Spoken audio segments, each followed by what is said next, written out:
My dear friends, स्वागत है आपका हमारे चैनल स्टडी बूम में।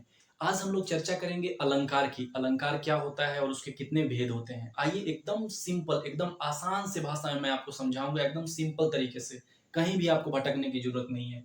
अलंकार का जो मूल अर्थ जो होता है वो आभूषण होता है, सजावट या श्रृंगार के रूप में इसके अर्थ को लिया जाता है। जिस प्रकार से किसी भी व्यक्ति का जो सौंदर्य होता है आभूषण पहनने से बिल्कुल निखर के सामने आता है, लगता है कि वाह वाह क्या लग रहा है या क्या लग रही है। होता है ना, मतलब कुछ एक दो अगर आभूषण भी अगर उसने पहन रखा है तो उसकी जो शारीरिक सौंदर्यता है वो बिल्कुल बढ़ जाती है, शारीरिक सौंदर्य पूरा निखर के सामने आता है। उसी प्रकार से काव्य में जब अलंकार का प्रयोग होगा तो बिल्कुल काव्य जो है ना, लगेगा कि वाह वाह क्या लिखा है, किसी ने क्या लिखा है। इस प्रकार से आता है अलंकार। तो अलंकार जो है, अलंकार को दो भागों में हम लोग बांट के देख सकते हैं, शब्दालंकार और अर्थालंकार। ठीक है। इससे पहले एक चीज समझ लीजिए, जो सौंदर्य है और आभूषण है इसका ग्राफ ऐसे बनता है। ये मैं कंसेप्ट समझा रहा हूं, कहीं आपको नहीं मिलेगा। सौंदर्य और आभूषण का जो डायग्राम है ये बनता है। थोड़ा सा आभूषण लगाए, एक माला पहना, सौंदर्य थोड़ा सा बढ़ा। ठीक है। एक दो और अपना माला पहन लिया, पता चला सौंदर्य एकदम और ज्यादा बढ़ गया। अब पता चला कि बप्पी लहरी बन गए, हर जगह माला, ये वो दुनिया भर का हाथ में कड़ा और इतना सारा पहन लिए कि लग रहा है कि हम माला को पहने हैं कि माला ही हमको पहना हुआ है। ठीक है। तो एक समय ऐसा आएगा, एक पीक पॉइंट ऐसा आएगा कि जहां पर आप इतना आभूषण से लदे हुए होंगे कि उसके बाद आप कुछ पहनेंगे तो आपकी जो सौंदर्य जो है ना वो धीरे धीरे धीरे धीरे घटती चली जाएगी। तो इस प्रकार से ग्राफ बनता है सौंदर्य और आभूषण का। उतना ही अच्छा लगता है आभूषण जितना कि सौंदर्य एकदम निखर के सामने आता है। ज्यादा लाद लेंगे समस्या हो जाएगा, अच्छे नहीं लगेंगे, बदसूरत लगने लगेंगे। अलंकार जो है वो शब्दालंकार, अर्थालंकार, दो, एक उभयालंकार भी होता है लेकिन वो उतना जरूरी नहीं है, कहीं नहीं पूछा जाता है। तो सबसे फर्स्ट में देख लीजिए शब्दालंकार। शब्दालंकार के लगभग जो है वह 7 भेद माने जाते हैं, लेकिन हम लोगों को कुछ भेद पढ़ना है, 3-4 भेद पढ़ेंगे वो इनफ है हमारे एग्जाम के लिए। सबसे पहले देख लीजिए अनुप्रास अलंकार किसको बोलेंगे। अनुप्रास जो अलंकार होता है, समान ध्वनियों की आवृत्ति होती है अनुप्रास अलंकार में। समान ध्वनियों की, ध्वनि में स्वर भी हो सकता है और ध्वनि में व्यंजन भी हो सकता है। ठीक। यानी अ जो वर्ण है, अ आ ई जो वर्ण है, तो अ का ही बहुत सारा वर्ण जो मिला हुआ रहेगा तो अ की आवृत्ति होगी। ठीक। या फिर जो व्यंजन है क ख ग घ जो है व्यंजन हमारे जो वर्ण है, उसमें मान लीजिए कोई क की ही आवृत्ति मिलेगी, च की ही आवृत्ति मिलेगी। ठीक। तो जब भी समान ध्वनियों की आवृत्ति मिले तो उसको बोलेंगे अनुप्रास अलंकार। उदाहरण से समझिए, चंदू के चाचा ने चंदू की चाची को चांदी की चम्मच, है ना, च च च च च च च च, इसकी आवृत्ति हो रही है ना, व्यंजन की आवृत्ति हो रही है। ठीक है। तो इसको अनुप्रास अलंकार बोल देंगे। वैसे ही खड़क सिंह के खड़कने से खड़कती है खिड़कियां, खिड़कियों के खड़क, ख ख ख, फिर यहाँ पे ड़ ड़, फिर ग ग ग ग ग का भी आ रहा है, इसमें आवृत्ति इसमें हो रहा है। तो इस प्रकार से अनुप्रास बिल्कुल सिंपल है। अब कभी भी एग्जाम में आएगा तो बिल्कुल वो पकड़ में आ जाएगा कि हाँ हाँ ये अनुप्रास ही है। अब इसके भी कई सारे भेद हैं, 4-5 भेद होते हैं, 5 भेद लगभग अनुप्रास के भी होते हैं, लेकिन उतना डीप में जाने की जरूरत नहीं है। लाटानुप्रास, छेकानुप्रास, वित्तीयानुप्रास, ये सारे होते हैं, लेकिन इतना हम लोग जान लेंगे अनुप्रास को तो ये पकड़ में आ जाएगा एग्जाम में। ठीक है। श्लेष जो अलंकार होता है हमारा, श्लेष का अर्थ होता है चिपका हुआ। ठीक, किसी चीज से चिपका हुआ, श्लेष का मतलब होता है चिपका हुआ। अगर किसी कथन में एक शब्द के 2 या 2 से अधिक अर्थ निकल रहे हों, कोई भी कथन दिया हो उसमें एक शब्द दिया हुआ हो जिसके 2 या 2 से अधिक अर्थ निकल रहे हों, तो उसको बोल देंगे कि यह श्लेष अलंकार है। ठीक। जैसे बहारों फूल बरसाओ मेरा महबूब आया है, तो यहाँ पर जो आया है ना, तो यहाँ पर एक आया मतलब आना, कोई आ रहा है इस सेंस में है, और एक आया मतलब यहाँ पे काम करने वाली। ठीक है। जो काम करने वाली जो आया रहती है तो उसका, तो इसका 2 मतलब दिखा रहा है ना यहाँ पे, तो यह श्लेष हो जाएगा, श्लेष अलंकार हो जाएगा। ठीक है। वैसे ही मुकेश का दोस्त जो है वह काला है, चलिए हम काला लिख दिया, आप गोरा भी लिख सकते हैं। ठीक। तो एक काला तो उसके दोस्त का नाम हो सकता है, ठीक है, और एक जो काला है वह रंग है। वैसे ही आप अगर बुरा भी कर देंगे तो मेन जो यहाँ पर मकसद है ये समझना है कि एक शब्द आएगा किसी कथन में और उसमें उस शब्द का दो या दो से भी अधिक अर्थ निकल रहा होगा, ठीक है, और उसके जो अर्थ निकलने की वजह से पूरा जो सेंटेंस है ना उसका ही अलग अर्थ निकल जाएगा, ठीक है। ये जैसे कि मुकेश का दोस्त काला है, अगर रंग की बात करें तो बिल्कुल सेंटेंस का अलग मतलब है। अगर मुकेश का दोस्त काला है, अगर इसको अगर नाम के अर्थ में लें तो बिल्कुल इसका सेंटेंस का मतलब अलग है, ठीक है। तो ये हुआ। तो अब हम लोग यमक को देखते हैं, ये भी शब्द अलंकार में आता है। तो यमक क्या होता है, एक शब्द एक से अधिक बार आए और हर बार अर्थ अलग हो, ठीक है। एक जो शब्द है वह एक से अधिक बार आएगा, ये 2 बार आया ना, और हर बार अर्थ अलग होगा। जैसे सजना है मुझे सजना के लिए, यहाँ पर सजना है, ये क्या है, ये है हमारा क्रिया हो गया, ठीक। और यहाँ पर जो सजना है ये व्यक्ति के सेंस में यहाँ पर यूज हो रहा है, प्रयुक्त हो रहा है सजना। तो एक शब्द जो है किसी कथन में वह 2 बार आया, ठीक, एक से अधिक बार आया और हर बार उसका अर्थ अलग होगा, तो वह होगा यमक। इसको पहचानने का यही तरीका है, ठीक है। जैसे एक और उदाहरण ले लीजिए, गया गया गया, ठीक, यह एक सेंटेंस हो गया। तो इसमें क्या है, एक शब्द एक से अधिक बार आ रहा है ना, यहाँ तो 3 बार आ गया, 3 बार आ गया और हर सभी का मतलब अलग होगा, ठीक। यहाँ पर जो गया होगा वह व्यक्ति का नाम होगा, यहाँ पर जो गया होगा वह स्थान का नाम होगा, ठीक, और यहाँ पर जो गया है यह क्रिया होगी, ठीक है। तो ये यमक को पहचानने का एक आसान तरीका है, ये हो गया। अब हम लोग वक्रोक्ति को देखते हैं, ठीक है, जहां बात किसी एक आशय से कही जाए और सुनने वाला उससे भिन्न दूसरा अर्थ लगा ले, यानी कि कहें हम कुछ और तुम अर्थ लगाओ कुछ और, यानी अर्थ का बिल्कुल अनर्थ कर दो, कहने का यही मतलब है। तो जहां बात किसी एक आशय से कही जा रही है और आप उसका कुछ भिन्न अर्थ निकाल रहे हैं तो उसको बोलेंगे वक्रोक्ति अलंकार, ठीक है। जैसे एक उदाहरण समझिए, को तुम हो इत आए कहां, घनश्याम है तो कि तुम बरसो। एक बार क्या हुआ कि जो कृष्ण है वो जाते हैं राधा के दरवाजे पे और ठक ठक ठक ठक दरवाजा खटखटाने लगते हैं, ठीक है। तो उधर से राधा बोलती है कि को तुम हो, कौन हो तुम, इत आए कहां, इधर क्यों आए हो। तो कृष्ण बोलते हैं कि घनश्याम है, घनश्याम है। अब राधा को तो पता ही है लेकिन उसका शरारत है ना, शरारत से तो घनश्याम है जैसे ही बोलते हैं तो राधा बोलती है तो कि तुम बरसो, कहीं जाके बरसो ना, यहाँ तुम्हारी क्या जरूरत है, शरारत में बोल रही है राधा। यहाँ पर घनश्याम का 2 अर्थ निकल रहा है। घनश्याम तो एक कृष्ण स्वयं अपने आप को बता रहे हैं वहां पे कि हम हैं, और उसके बाद घनश्याम का अर्थ होता है एक काला बादल जो होता है, घना बादल, ठीक, उसको बोलते हैं घनश्याम। तो यहाँ पर जो वक्रता जो उत्पन्न हो रही है ना वह श्लेष के कारण हो रही है, इसीलिए इसको श्लेष वक्रोक्ति बोलेंगे, क्योंकि एक शब्द का 2 अर्थ निकल रहा है। अभी हमने पिछले पढ़ा था श्लेष में चिपका हुआ जो होता है, तो श्लेष के कारण वक्रोक्ति हो रहा है, इसीलिए इसको श्लेष वक्रोक्ति बोलेंगे। वक्रोक्ति का एक भेद है, भेद को ही मैंने एग्जाम्पल के थ्रू मैंने बता दिया, ठीक। दूसरा एग्जाम्पल देखिए, बसंत आने पर भी प्रियतम नहीं आएंगे, पहला ही, और दूसरा बसंत आने पर भी प्रियतम नहीं आएंगे। दोनों बिल्कुल सेम है, लेकिन इसमें क्या होता है कि जो वक्ता जो होता है ना उसके कंठ के द्वारा कुछ, दोनों सेंटेंस सेम रहेगा, लेकिन वक्ता का जो कंठ रहेगा उसके द्वारा कुछ ऐसा निकलेगा कि दोनों का जो अर्थ होगा वो भिन्न निकल जाएगा।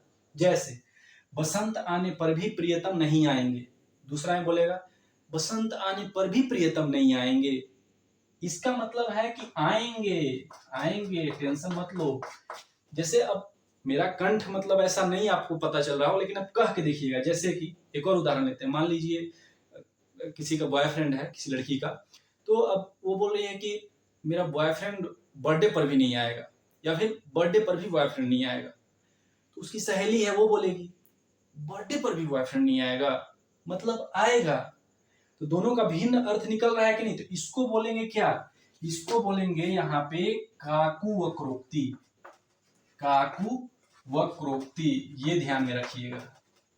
ये 2 वेरी वेरी इंपॉर्टेंट है, पूछता है काकू वक्रोक्ति, यानी कि वक्ता के कंठ के द्वारा भिन्न अर्थ निकल रहा है दोनों कथन का, तो उसको बोलेंगे काकु वक्रोक्ति, वक्रोक्ति का ही भेद है। तो ये शब्द अलंकार हो गया, इतना अगर आप लोग जान गए तो इनफ है। उसके बाद अलंकार में शब्दालंकार के बाद हम लोग देखेंगे अर्थालंकार की चर्चा आज हम लोग करेंगे। शब्दालंकार में शब्दों के कारण चमत्कार उत्पन्न होता था। अर्थालंकार में क्या है, इसमें शब्द जो है वह उतना महत्व स्थान नहीं रखते हैं, इसमें अर्थ के कारण चमत्कार उत्पन्न होगा। यानी कि शब्द विशेष के कारण चमत्कार नहीं, उस शब्द के समानार्थी दूसरा शब्द रख दिया जाए तो भी अलंकार रहेगा। ठीक है, क्योंकि यह चमत्कार अर्थगत होता है, यह ध्यान में रखिएगा। कोई भी शब्द है उसके जगह पर उसका जो पर्यायवाची शब्द है वो भी रख दीजिएगा ना यहाँ पे, तब भी यहाँ पर चमत्कार उत्पन्न होगा, क्योंकि पूरा का पूरा होलिस्टिक अप्रोच में देखा जाएगा, अर्थ को देखा जाएगा यहाँ पर। ठीक है, अर्थ में ही चमत्कार उत्पन्न होगा, तब यहाँ पे इसको अर्थालंकार बोलेंगे। यह हो गया। अर्थालंकार के भेद के रूप में हम लोग पहला देखेंगे साम्य मूलक या सादृश्य मूलक अर्थालंकार, दूसरा विरोध मूलक या वैषम्य मूलक, और तीसरा में अन्य देख लेंगे। अन्य में हमको अतिशयोक्ति, अन्योक्ति, समासोक्ति, स्वभावोक्ति, मानवीकरण, विशेषण विपर्यय और ध्वन्यर्थ व्यंजना। इतना हम लोग अगर देख लेंगे तो कहीं से भी कोई भी क्वेश्चन नहीं छूटेगा। आप कोई भी एग्जाम दे रहे हो और बिल्कुल एकदम एक एक करके समझेंगे, और आपको अगर कोई भी डाउट होता है ना तो बिल्कुल पूछिए इसमें कमेंट सेक्शन में जाके। तो पहला जो है ये हमारा साम्य मूलक या सादृश्य मूलक अर्थालंकार है। इसमें हम लोग क्या क्या पढ़ने वाले हैं, उपमा को पढ़ेंगे, उत्प्रेक्षा को पढ़ेंगे, रूपक, भ्रांतिमान और संदेह। ये भी पूछ सकता है इसमें से देकर कि यह साम्य मूलक अलंकार है, अर्थालंकार है या विरोध मूलक है, ऐसे भी क्वेश्चन पूछता है। तो इसको आप लोग कॉपी में बनाते जाइए, सिर्फ देखिए मत, देखिएगा तो भूल जाइएगा, इसको नोट डाउन भी करते जाइए। ये जो मैंने लिखा है ये साम्य मूलक या सादृश्य मूलक अलंकार है, और ये जो मैंने लिखा है यहाँ पर विरोध मूलक अलंकार है, जिसमें विरोधाभास, विभावना, असंगति, व्यतिरेक और प्रतीक।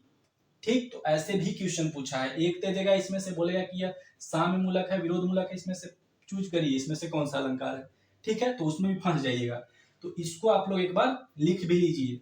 अब हम लोग एक एक करके देखते जाएंगे, क्योंकि मैं पूरा ये बोर्ड फिर से मिटा दूंगा, इतना बड़ा नहीं है ना, छोटा है, तो इसमें हमको मिटा देंगे तब फिर धीरे धीरे पढ़ेंगे। तो एक एक करके हम लोग पढ़ेंगे, तो इसलिए आप लोग लिख लीजिए, इसलिए मैं बोल रहा हूँ। अब पहला देखिए, यहाँ पर हम लोग उपमा को देखते हैं। ठीक, यहाँ पर हम लोग उपमा को देखेंगे कि उपमा क्या होता है। तो उपमा पहला तो ये पता चल गया कि यह सादृश्य मूलक अलंकार है। ठीक है, यह साम्य मूलक है। साम्य मूलक, किसी से समता कही जाने वाली। तो उपमा क्या होता है, जहां किसी वस्तु की रूप गुण संबंधी विशेषता स्पष्ट करने के लिए दूसरी परिचित वस्तु से, जिसमें वे विशेषताएं अधिक प्रत्यक्ष हैं, उसकी समता कही जाती है, तो उसको बोलेंगे हम लोग यह उपमा अलंकार है। ठीक है, एक वस्तु ले लिए, जैसे बोर्ड ही ले लिए, बोर्ड मतलब छोड़ दीजिए, मान लीजिए नायक नायिका, जब भी हिंदी साहित्य पढ़ेंगे तो नायक नायिका आएगा ही उसमें। ठीक है, नायिका का रूप वर्णन हो रहा है, हमेशा नायिका को लेकर ही, शुरू से झगड़ा झंझट जो भी चीज है वो नायिका को लेकर ही हो रहा है, तो नायिका को हम लोग लेते हैं। ठीक, अब मान लीजिए नायिका है। ठीक है, अब नायिका का जो हम लोगों को रूप गुण संबंधी जो विशेषता है ना, वो वैसा ही वर्णन करना है जो उसके जैसा हो, जैसे नायिका का रूप वर्णन कर रहे हैं। ठीक, उसके चेहरे का हम लोग वर्णन कर रहे हैं। अब ये मत बोल दीजिएगा कि अब बंदर के समान है, अब तुलना ऐसे मत करिएगा, नहीं तो पता चलेगा ब्रेकअप हो जाएगा। ठीक है, चार चमाटा बजेगा, उस दूसरे दिन से ब्रेकअप, फिर ढूंढते रह जाइएगा, अकेले फिर जीवन गुजारना पड़ेगा। ठीक है, तो ऐसे मतलब नहीं करना है, उसमें साम्य दिखाना है। अब कुछ अच्छा दिखाइए, चांद के जैसा हो। मतलब आजकल चांद को भी निगेटिव सेंस में लेती है नायिका जो होती है। ठीक, क्योंकि चांद का कई मतलब है ना, चांद जो है शीतलता को भी दिखाएगा, चांद में जो धब्बा है, जो दाग है, उसको भी प्रदर्शित करता है। तो आप बोलिएगा तो उसके जो सुनने वाला होगा वो अपने अनुसार न लेगा। कोई जरूरी है कि शीतलता के रूप में ले, प्रकाश के रूप में ले, धब्बा के रूप में ले, वो कुछ भी ले सकता है। लेकिन हम लोग ठीक है मान लेते हैं, चांद से ही हम लोग तुलना कर लेते हैं। ठीक है, तो नायिका का जो वर्णन है ना रूप गुण संबंधी, तो रूप का वर्णन कर रहे हैं किससे, चांद से। ठीक, तो किसी भी वस्तु का वर्णन, किसी भी वस्तु की रूप गुण संबंधी विशेषता स्पष्ट करने के लिए जब दूसरी उसी परिचित वस्तु से, जिसमें वे विशेषताएं अधिक प्रत्यक्ष हैं, ठीक है, तो उसकी समता कही जाती है, तो वो उपमा है। अब नायिका का वर्णन, ठीक है, आप बोल दीजिएगा कि तुम ऐसी लग रही हो ऐश्वर्या राय जैसी, आप ऐसे बोल दीजिए, मतलब सेंस समझ लीजिए यहाँ पे। ठीक है, बाकी आप खेलते रहिएगा, जब एक बार कंसेप्ट समझ में आ गया ना उसके बाद तो बिल्कुल एकदम समझिए कि रफ्तार से गाड़ी चलाइएगा। अब देखिए यहाँ पे उपमा जो हो गया, तो उपमा जो है इसके 4 अंग माने गए हैं, उपमेय, उपमान, वाचक और धर्म। ठीक, 4 माने गए हैं। यहाँ पर 2 चीज ध्यान में रखिएगा। पूर्ण उपमा किसको बोलेंगे? तो पूर्ण उपमा जिसमें ये चारों अंग हमको दिखाई दे उसको बोलेंगे पूर्ण उपमा। ठीक, लुप्त उपमा किसको बोलेंगे? जिसमें चारों अंग में से कोई भी एक अंग अगर गायब दिखे तो उसको बोलेंगे लुप्त उपमा। बस ये नाम है, नाम बस याद रख लेना है कि जिसमें चारों अंग दिखे पूर्ण उपमा, जिसमें कोई भी एक अंग लुप्त हो वह हो गया लुप्त उपमा। ठीक, एक चीज और, उपमा में जो है इसमें अंतर बना रहता है। अंतर मतलब क्या? किसमें अंतर बना रहेगा? उपमेय और उपमान में अंतर बना रहेगा। यानी उपमेय लगेगा कि हाँ यहाँ पे है और उपमान कहीं दूसरे जगह है, डिफरेंस बना रहेगा दोनों में। ये चीज कभी कभी ये भी पूछ देता है, अगर ज्यादा टिपिकल अगर यूजीसी नेट वगैरह में है तो ये पूछ देता है, अंतर इसमें बना रहता है। अब चारों अंग को समझ लीजिए। उपमा तो समझ गए कि एक का जो है उसका रूप गुण संबंधी, दूसरा से हम लोग उसमें विशेषता उसकी दिखाएंगे। तो अब देखिए इसके जो 4 अंग में जो पहला है, पहला होता है उपमेय। उपमेय मतलब क्या? जिसकी तुलना की जा रही हो। तो अभी हम लोग नायिका का तुलना किए थे, तो नायिका क्या हो जाएगी? नायिका हो जाएगी हमारा उपमेय, क्योंकि उसी की तुलना कर रहे हैं ना, तो जिसकी तुलना की जाए वह है उपमेय। ये बात ध्यान रखिएगा। जिससे तुलना की जाए, किससे तुलना हम लोग अभी कर रहे थे? चांद से, तो यहाँ पर चांद क्या हो जाएगा? उपमान हो जाएगा। कंसेप्ट को समझते जाइए बिल्कुल। उपमेय समझ लिए, जिसकी तुलना की जा रही हो, जिससे तुलना किया जा रहा हो उपमान, चांद यहाँ पे उपमान हो गया। उसके बाद वाचक जो होता है वह उपमेय और उपमान की समता प्रकट करने वाला शब्द है, इसको अभी हम लोग देखेंगे। और धर्म जो है वह उपमेय और उपमान में जो रूप गुण कर्म का जो साम्य है वह दिखाता है। जैसे इसी का एग्जाम्पल मैंने यहाँ पे लिखा है, चांद सा सलोना मुख। ठीक, चांद सा सलोना मुख। अब यहाँ पर जो मुख है, नायिका का जो मुख है, उसी की साम्यता, उसी का जो रूप गुण है वो चांद से दिखाया जा रहा है ना। तो किसकी तुलना की जा रही है? मुख की तुलना की जा रही है। चांद सा मुख, मुख की तुलना की जा रही है, तो जिसकी तुलना की जाए, जिसकी तुलना की जाए वह क्या होगा? उपमेय होगा। तो यह उपमेय होगा, मुख जो है उपमेय होगा।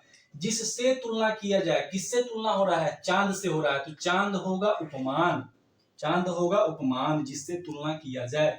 अब उसके बाद यहाँ पर ये सा आ गया, तो यहीं पर ये वाचक धर्म हो गया। वाचक क्या बताए थे? उपमेय और उपमान की समता प्रकट करने वाला शब्द है। चांद सा, चांद सा, यहाँ पर सा की जगह पर जैसा भी कर सकते हैं। ये सब जो शब्द आते हैं ना, चांद जैसा, चांद सा, उसके जैसा, वैसा, ये सब जो शब्द आएंगे ना वो वाचक इसको बोला जाएगा, इसको कि यह वाचक है, क्योंकि दोनों के बीच में यह समता प्रकट करने वाला एक शब्द है, इसको बोल देंगे वाचक। फिर ये होता है एक समान धर्म, जो हम लोग देखे थे यहाँ पर, ये समान धर्म। तो इसमें क्या था कि उपमेय और उपमान में जो रूप गुण कर्म का साम्य दिखाया जाता है। साम्य किस रूप में है? तो हम लोग सलोना, सलोना का यहाँ साम्य दिखा रहे हैं, सलोना हम लोग यहाँ पर प्रकट करना चाह रहे हैं। ठीक है, तो यही चीज है यहाँ पर, चांद सा सलोना मुख। यहाँ पर कुछ और ले सकते हैं, चांद सा बिल्कुल उज्जवल मुख।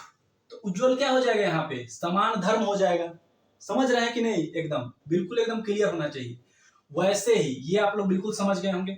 ये अभी आप लोग कमेंट सेक्शन में अभी करके बताइएगा। गिरी सा विशाल हो जिसका हृदय, इसमें उपमेय कौन है, उपमान कौन है, वाचक कौन है और समान धर्म कौन सा है? अभी आप लोग कमेंट सेक्शन में करके बताइए। ठीक है, उसके बाद अभी हम लोग देखेंगे उत्प्रेक्षा अलंकार। उत्प्रेक्षा अलंकार क्या होता है, ऐसे करके धीरे धीरे एक एक करके हम लोग पहले सादृश्य मूलक पढ़ लेंगे, उसके बाद फिर विरोध मूलक को एक एक करके पढ़ेंगे, उसके बाद फिर अन्य को पढ़ लेंगे। पूरा अर्थालंकार हम लोगों का खत्म हो जाएगा। ठीक है, तो आइए हम लोग देखते हैं उत्प्रेक्षा अलंकार। तो हम लोग सबसे फर्स्ट में रूपक को देख लेते हैं और उसके बाद हम लोग आएंगे उत्प्रेक्षा की ओर। तो देखिए रूपक में क्या होता है कि अंतर जो है ना वह समाप्त हो जाएगा। किस चीज में अंतर? तो उपमेय और उपमान का जो अंतर है वह खत्म हो जाएगा। जैसे हम लोग उपमा में देखे थे इसके पीछे कि उपमेय और उपमान में अंतर बना हुआ था। ठीक, इसमें रूपक में खत्म हो जाता है। जब उपमेय पर उपमान का आरोपण हो, उपमेय पर उपमान का इस प्रकार आरोपण हो कि दोनों का अंतर ही खत्म हो जाए, मतलब आपको पता नहीं चलेगा कि उपमेय और उपमान में अंतर बचा हुआ है कि नहीं, डिफरेंस कुछ बचेगा ही नहीं, दोनों मिक्स हो गया है, मिल गया है। जैसे एग्जांपल से समझिए, चंद्रमुखी। अब मुख ने बिल्कुल चंद्रमा का रूप ले लिया है, चंद्रमा का आरोपण हो गया है, ठीक। उपमान है वो आकर उपमेय पर आरोपित हो गया और दोनों का अंतर समाप्त हो गया, ठीक। चंद्रमुखी। वैसे ही कमल नयन, अब नयन जो है बिल्कुल कमल के समान लग रहे हैं, वैसे ही चरण कमल, ठीक, चरण भी बिल्कुल है कमल के समान। तो इसमें क्या है कि इसका पहचानने का एक ही तरीका है कि आपको उपमेय और उपमान में बिल्कुल अंतर समाप्त हो जाएगा, दोनों बिल्कुल एक ही नजर आएंगे, ठीक है। इसमें अलग अलग आप तुलना करके नहीं देख सकते हैं। जैसे मैया मैं तो चंद्र खिलौना ले हूं, अब चंद्र रूपी खिलौना यहाँ पर है, ठीक, चंद्र रूपी खिलौना यहाँ पर, तो उपमेय का उपमान में यहाँ पर बिल्कुल आरोपण हो गया है, ठीक है, उपमान का बिल्कुल आरोपण हो गया है उपमेय पर, तो चंद्र रूपी खिलौना, ठीक है। तो इस प्रकार से रूपक को हम लोग आराम से पहचान सकते हैं, ठीक। अब आई उत्प्रेक्षा की, उत्प्रेक्षा में फिर से वही उपमा वाला अंतर बना रहेगा, दोनों में अंतर बना रहेगा, उपमेय और उपमान में अंतर बना रहेगा। इसमें क्या होगा कि संभावना की भाषा हमको नजर आएगी, आरोपण होगा उपमेय पर, उपमान का आरोपण होगा, लेकिन संभावना की भाषा रहेगी। संभावना की भाषा कैसे? इसमें रहेगा कि मानो, जानो, ऐसा लगता है कि, वैसा लगता है कि, ऐसा प्रतीत होता है कि, ये हमेशा आपको सेंटेंस में लिखा हुआ मिलेगा। जब भी लिखा हुआ मिले और आपको पहचानने के लिए बोले, तुरंत उत्प्रेक्षा मारिएगा कि ये तो उत्प्रेक्षा है, ठीक। क्यों? जैसे कि एग्जाम्पल से समझिए, राधा घर से निकलती है तो ऐसा लगता है मानो चांद निकल आया हो, ठीक है। यहां पर भी तो उपमेय और उपमान है, राधा घर से निकलती है तो ऐसा लगता है, मतलब राधा का जो तुलना वो चांद से तो कर रहा है ना, अलग अलग है, अंतर बना हुआ है। लेकिन यहाँ पर मानो, ऐसा लगता है कि मानो, ऐसा लगता है मानो, संभावना दर्शा रहा है। जब भी संभावना की भाषा आपको लग जाए, वहां पे उत्प्रेक्षा यहाँ पर टिक करिएगा, ठीक है। आपको मिल ही जाएगा, उसमें नजर आ जाएगा, जानो, मानो, मानो, ऐसा करके आपको मिलेगा उसमें। जैसे सिर फट गया उसका वही, मानो अरुण रंग घड़ा हो, उसका सिर फट गया जैसे मानो लाल रंग का घड़ा हो उसका, तो मानो यहाँ पर आया ना, तो आपको ये मिल जाएगा। इसमें आपको एकदम बिल्कुल आसानी से आप इसको पहचान लीजिएगा, उत्प्रेक्षा अलंकार। अब हम लोग बढ़ेंगे संदेह अलंकार की ओर, ठीक है। संदेह मतलब क्या? डाउट हो रहा है, एक्स और वाई, ए और बी, पता नहीं चल पा रहा है कि ये चीज ए है या ये चीज बी है, मतलब कोई चीज एक्स है या कोई चीज वाई है, समझे में नहीं आ रहा है, ठीक है। जब भी डाउट हो तो वहां पे संदेह अलंकार को हम लोग टिक करेंगे, इसको संदेह अलंकार माना जाएगा। जैसे कि साड़ी बीच नारी है कि नारी बीच साड़ी है, कि साड़ी ही की नारी है कि नारी ही की साड़ी है। अब साड़ी के बीच में नारी है कि नारी के बीच में साड़ी है, कि साड़ी ही नारी है कि नारी ही साड़ी है, मतलब साड़ी है कि नारी है, कुछ समझे में नहीं आ रहा है, दो चीज में हमेशा डाउट उत्पन्न हो रहा है, तो उसको बोलेंगे संदेह अलंकार, ठीक है। वेरी सिंपल है। फिर आते हैं हम लोग भ्रांतिमान। भ्रांतिमान में क्या होता है कि आप 100% किसी चीज को लेकर श्योर होते हैं और वो 100% गलत होता है। जब ये समझने का एक तरीका मैं बता रहा हूँ, भ्रांतिमान और संदेह में यही है। संदेह में एक्स है कोई चीज या वाई है, समझ में नहीं आ रहा है, ठीक। लेकिन भ्रांतिमान में आप 100% श्योर हैं कि ये चीज जो है ना, ये सांप है, आप 100% इससे श्योर हैं, लेकिन आप 100% गलत होंगे क्योंकि ये रस्सी होगा, नजदीक जाके देखिएगा तो। तभी ना, जैसे स्टार्टिंग में देखे तो पूरा एकदम डर गए कि अरे बाप रे बाप, क्योंकि आप 100% श्योर थे कि ये सांप था, तभी तो आप डर के पीछे हट गए। लेकिन आप जाइए नजदीक में तो 100% वो चीज गलत निकला कि नहीं, क्योंकि वो चीज रस्सी था। जब भी ऐसा हो तो वो भ्रांतिमान अलंकार होगा। तो उसके बाद देखिए, उसके बाद हम लोग ये विरोध मूलक अलंकार की ओर आगे बढ़ते हैं। विरोध मूलक अलंकार में यहाँ पर सबसे फर्स्ट में विरोधाभास, इसमें विरोध उत्पन्न होगा, इसमें जो भी है विरोध मूलक अलंकार में विरोध उत्पन्न होगा, ठीक है। सबसे फर्स्ट में विरोधाभास को देख लीजिए, इसमें विरोध का आभास होगा, ठीक है। जहां भी विरोध का आभास हो वह विरोधाभास हो गया। उदाहरण से समझिए, अकेली भीड़, अब अकेला कोई है तो फिर भीड़ कैसे, और जहां भीड़ है वो फिर अकेला कैसे, एकदम विरोध हो रहा है कि नहीं, दोनों जो शब्द हैं उसमें विरोध उत्पन्न हो रहा है कि नहीं, तो ये विरोध मूलक अलंकार में आ जाएगा या विरोधाभास अलंकार कहा जाएगा। जैसे झूठा सच, यशपाल के उपन्यास का नाम भी है झूठा सच, तो झूठा है तो फिर सच कैसे, और सच है तो फिर झूठा कैसे, विरोध साथ साथ आ रहा है। जब भी विरोध आए ठंडी आग, आग है तो ठंडा कैसे है? आग ठंडा हो सकता है कभी, और ठंडा है तो फिर आग कैसे है? ठीक, दोनों में विरोध उत्पन्न हो रहा है कि नहीं? विरोध उत्पन्न हो तो यहाँ पर विरोधाभास अलंकार आएगा। दूसरा, फिर देखिए विभावना, विभावना किसको बोलेंगे? बिना कारण के जहां पर कार्य हो रहा है, कारण है ही नहीं, कार्य हो रहा है, विदाउट कारण कार्य हो रहा है। जैसे जनवरी में लू चल रहा है, अब बताइए, अब इसका कारण है ही नहीं, जनवरी में लू कैसे चल रहा है? कुछ कारण होना चाहिए ना, तो बिना कारण के कार्य हो रहा है। बिनु पग चले सुनय बिनु काना, बिना पैर के चल रहा है, कारण है नहीं और कार्य होते जा रहा है।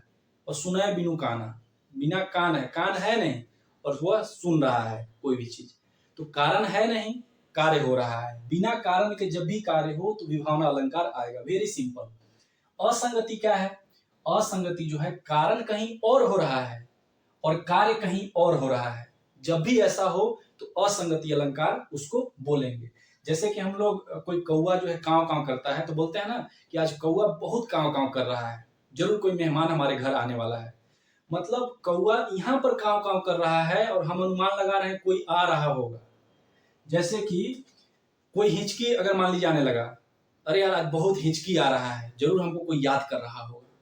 मतलब कारण कहीं और कार्य कहीं और, मतलब कार्य यहाँ पर हो रहा है, कारण उसको कहीं और बता रहे हैं कि उसके कारण से ऐसा हो रहा है। तो जब भी कारण कहीं और हो और कार्य कहीं और हो रहा हो तो उसको बोलेंगे असंगति।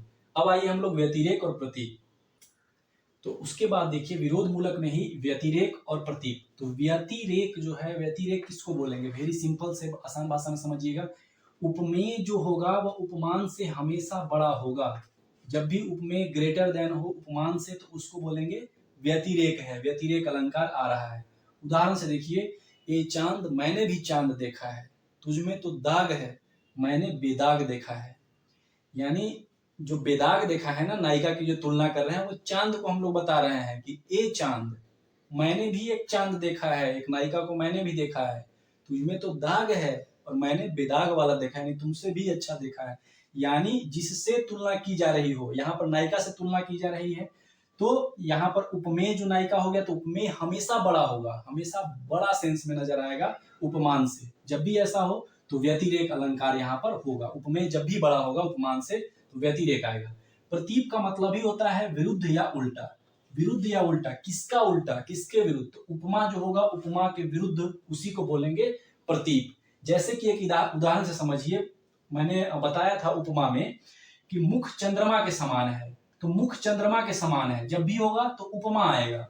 इसके जस्ट उल्टा कर दीजिए, चंद्रमा उसके मुख के समान है।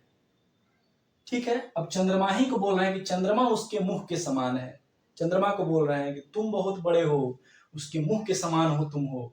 ठीक है, तो ये हो जाएगा प्रतीप। जब भी उपमा का जो उल्टा हो जाएगा तो ये हो जाएगा प्रतीप। इसको ऐसे ही बोल सकते हैं कि यहाँ पर जो उपमान हो गया ना, उपमान जो हो गया वह उपमेय से बड़ा हो गया। यानी हम लोग यहाँ पर चांद को बड़ा बता दिए ना, यहाँ पर कि चंद्रमा उसके मुख के समान है। अब आइए हम लोग देखते हैं विरोध मूलक अलंकार में जो अन्य अलंकारों को मैंने इधर साइड में लिखवाया था, तो उसमें क्या क्या था? अतिशयोक्ति था पहला, ठीक, अन्योक्ति, समासोक्ति और स्वभावोक्ति, और भी एक दो मिलेगा। सबसे पहले में अतिशयोक्ति को समझ लीजिए। वेरी सिंपल है, किसी भी बात को बढ़ा चढ़ा के कहना। मतलब सर मेरे दादा ऐसे थे कि जो बड़े बड़े जो सांड जो होते थे ना, उनको उठा के, और 2 किलोमीटर का नदी था और वो नदी अपने कंधे पर टांग कर और पार कराते थे।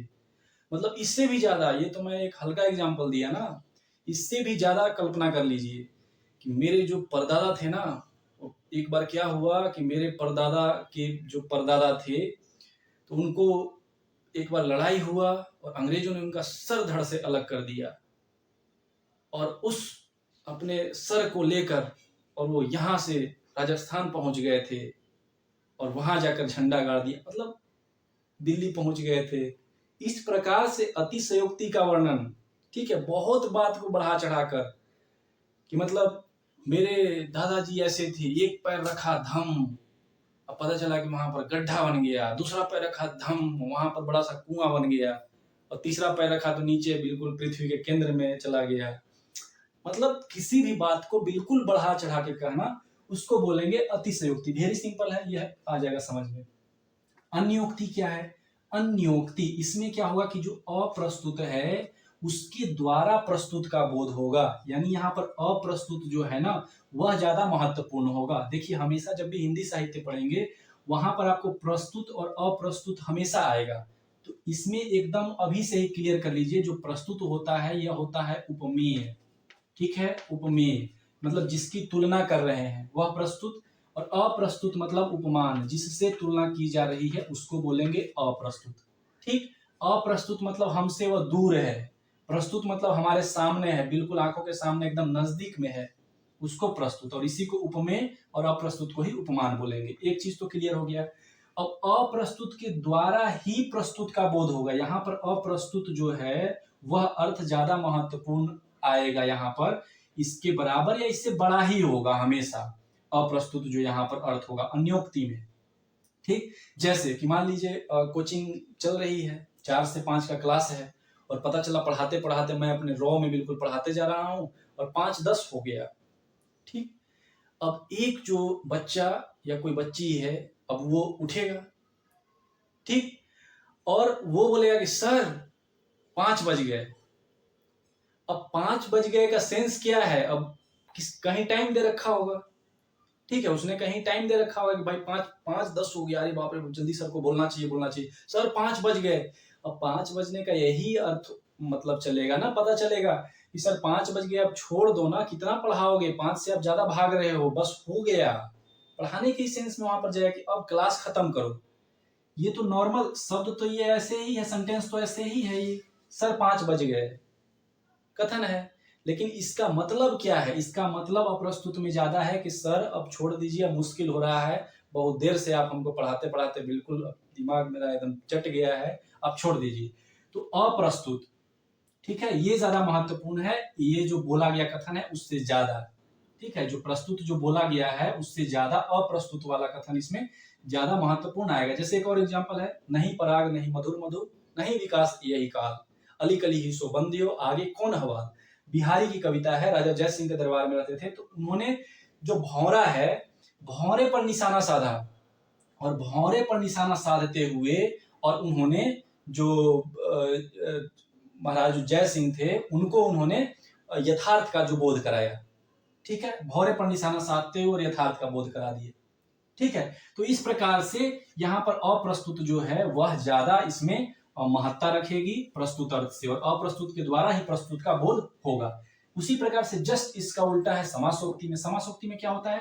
प्रस्तुत जो अर्थ है ना उसके द्वारा अप्रस्तुत का बोध होता है, या प्रस्तुत जो है वो अप्रस्तुत से बड़ा होता है। ठीक है, या फिर बराबर के सेंस में भी ले सकते हैं। ठीक है, जैसे चंद्रमा को देखकर कुमुदनी फूल उठी। अब ये तो नॉर्मल सा है, सामने जैसे दिख रहा हो कि चंद्रमा को देखा और कुमुदनी फूल उठी, ऐसे इस सेंस में कहा गया है। लेकिन इसका कोई अप्रस्तुत भी अर्थ ले सकता है, जैसे चंद्रमा को ले ले, यहाँ पे कोई जैसे प्रेमी है, प्रेमी के अर्थ में ले ले, और उसकी जो प्रेमिका है वह कुमुदनी है, प्रेमिका। अब प्रेमिका ने प्रेमी को देखा और फूल उठी, ये भी तो सेंस हो सकता है ना, ऐसा आपको जैसी में मिलेगा ये सब सारा चीज। ठीक है, तो समासोक्ति जस्ट इसका उल्टा है। तो ये थोड़ा सा एक चीज ध्यान में रखिएगा। स्वभावोक्ति में क्या है? स्वभावोक्ति में बिल्कुल स्वाभाविक वर्णन होगा, बिल्कुल स्वाभाविक वर्णन, एकदम साधारण कथन होगा। जैसे यहीं से देख लीजिए कि सर धीरे धीरे बोर्ड पर लिख रहे हैं, एक हाथ में सर का पीले कलर का एक चौक है, मतलब एकदम नॉर्मल कथन। ये मेज पर ग्लास रखा है, साधारण कथन, तो उसको बोलेंगे स्वभावोक्ति या अलंकार हो गया। ठीक है, ये हो गया हम लोगों का, बस 1-2 अलंकार हम लोग और चर्चा करेंगे, उसके बाद खत्म हो जाएगा। अब आइए हम लोग नेक्स्ट जो है उसमें अन्य अलंकार में हम लोग ये देखते हैं मानवीकरण अलंकार, विशेषण विपर्यय और ध्वनि अर्थ व्यंजना। इसके बाद हमारा पूरा टॉपिक अलंकार है, खत्म हो जाएगा। सबसे फर्स्ट में मानवीकरण अलंकार को देख लीजिए, इसको अंग्रेजी में बोलते हैं पर्सोनिफिकेशन। पर्सोनिफिकेशन, ये इसको इंग्लिश में बोलते हैं मानवीकरण। ठीक है, इसमें क्या होता है, जो मानव नहीं है उसे मानव रूप में प्रस्तुत करना, यानी किसी भी चीज को मानव के रूप में प्रस्तुत कर देना, जैसे विचार को, भावना को, पशु पक्षी को, वस्तु को, इसको मानव रूप में प्रस्तुत करके और हम रचना कर रहे हैं, उसको बोलेंगे मानवीकरण अलंकार। जैसे कि कौवा सोच रहा है कि बंगाल में जो चुनावी हिंसा हो रही है ना वो ठीक नहीं है। अब कौवा सोच रहा है, समझ रहे हैं? तो इसमें कोई पशु पक्षी का या फिर आप भावना या विचार जयशंकर प्रसाद का जो कामायनी पढ़ेंगे तो उसमें भी आप लोग देखेंगे भावना ही को मेन आप यहाँ पर मतलब मूल में रखा जाएगा, उसमें प्रस्तुत किया जाएगा मानव के रूप में। तो ये जितने भी अलंकार हैं, सबसे पहले ये देखिएगा कि ये जितने भी अलंकार हैं जो ये सारे आधुनिक अलंकार इसको बोलते हैं। तो आधुनिक में क्या, आधुनिक में छायावाद में सबसे ज्यादा ये आए हैं, प्रयोग हुए हैं। छायावाद में ये सबसे ज्यादा मानवीकरण, विशेषण, विपर्य और ध्वन्यार्थ व्यंजना उसमें छायावाद में आए हैं। मानवीकरण पता चल गया, जो मानव नहीं है उसको मानव रूप में प्रस्तुत कर देना। विशेषण विपर्य का मतलब क्या है यहाँ पर कि मतलब उलट देना, विशेषण को ही उलट देना, विपर्य कर देना, उलट देना, ठीक है। जैसे कि अगर हम नॉर्मल बोलते हैं ना कि शाम गुलाबी है, तो ऐसे ही उसको पलट दिए गुलाबी शाम। अब ऐसे करके हम लोग अलंकार का प्रयोग करेंगे। मौसम बहुत बेईमान है, अब उसी को पलट दिए बेईमान मौसम। तो विशेषण का विपर्य कर देना, उसको उलट देना, उसी को बोलेंगे विशेषण विपर्य। उसके बाद ध्वन्यर्थ व्यंजना बिल्कुल एकदम आसान है। ऐसे शब्दों का प्रयोग इसमें होता है जिसमें वर्णित प्रसंग या वस्तु की ध्वनि चित्र अंकित हो जाए। ध्वनि चित्र के माध्यम से मतलब इसमें ध्वनियों के माध्यम से ही हमको पूरा पता चल जाए कि वस्तु स्थिति क्या है। जैसे कि चरमर चरमर चू चरर मरर जा रही चली भैंसा गाड़ी, ये भगवती चरण वर्मा का कथन है। तो इसमें देख सकते हैं ये हमारा पूरा जो अलंकार है ये हमारा खत्म हो गया। आशा करते हैं कि आपको ये बिल्कुल समझ में आया होगा। अगर आपको कुछ भी अगर इसमें डाउट होता है तो बिल्कुल कमेंट सेक्शन में करके पूछिए, मैं उसका जवाब दूंगा कि आपको कहाँ डाउट हो रहा है। अगर आपको ये वीडियो पसंद आया है तो बिल्कुल चैनल को सब्सक्राइब जरूर कर लीजिएगा और लोगों के साथ शेयर भी करिएगा इस वीडियो को, ठीक है। मिलते हैं हम लोग अगले वीडियो में। धन्यवाद।